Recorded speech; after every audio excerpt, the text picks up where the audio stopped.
सही बात है। एडवाइस दें कुछ हमारे लिए, कोई यंग डॉक्टर्स को जो आने वाली पीढ़ी है हमारी या डॉक्टर्स बनना चाह रहे हैं, उनके लिए कुछ बेहतरीन सी एडवाइस दें। जो बेस्ट एडवाइस मैं देना चाहती हूँ वो ये है कि कीप वर्किंग हार्ड। कभी भी अपनी जो होप है वो लूज़ नहीं करनी चाहिए।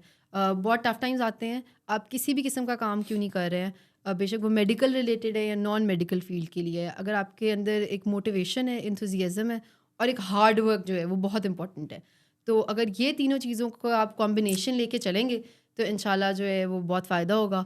और दूसरा जो है वो मेल्स तो फिर भी जो है वो हमारे जो होते हैं वो आगे अपनी फील्ड के अंदर ग्रो करते हैं।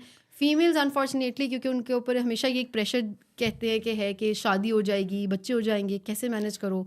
तो अगर आप चाहो मैनेज करना तो वो सब चीज़ें जो है वो अल्लाह मियाँ की मदद से मैनेज हो जाती मतलब हैं। बहुत हार्ड नहीं हो जाता ये वर्किंग, सारी फैमिली, बच्चे, क्लिनिक, देखिए ये पेशेंट्स? सवाल तो हम मर्दों से भी पूछ सकते हैं। नहीं, बच्चों की एक रिस्पॉन्सिबिलिटी जो माँ पे है वो बाप पे इतनी नहीं है।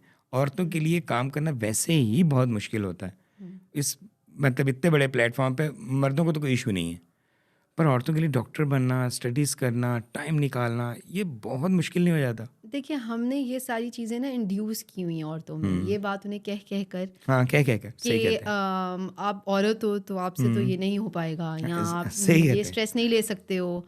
लेकिन जो औरत बच्चे पैदा कर सकती है ना, उससे ज़्यादा मुझे लगता है कि पेन वाली चीज़ वो और कोई बर्दाश्त नहीं कर कोई नहीं, सकती। दांत से तो कम ही है। बिल्कुल, दाँत निकलने से भी बहुत कम है। तो मुझे लगता है कि वो सब कुछ कर सकती है।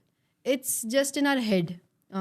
बीमारी क्योंकि हमारा फील्ड इस तरह का है कि हम हर वक्त पेशेंट्स को जो है, जो पेशेंट की काउंसलिंग होती है ना वो बहुत इंपॉर्टेंट होती है। बहुत इम्पोर्टेंट, मेन वो है। बिल्कुल, ट्रीटमेंट से भी ज़्यादा अगर एक मरीज़ या एक बंदा जो है वो इस चीज़ के लिए मेंटली अगर रेडी हो जाता है ना कि इंशाल्लाह मैं ठीक हो जाऊँगा या ये इतनी बड़ी कोई प्रॉब्लम मुझे नहीं आई है, तो वो इवेंचुअली जो है वो उसका बॉडी के महानूर वो डिपेंड करता है डॉक्टर्स पे। कुछ डॉक्टर्स अपनी फीस के लिए डरा देते हैं कि नहीं ऐसा ही होना है, तुम तो गए, ये तो ख़त्म हो गया तुम्हारी ज़िंदगी, सब कुछ इसलिए एंड।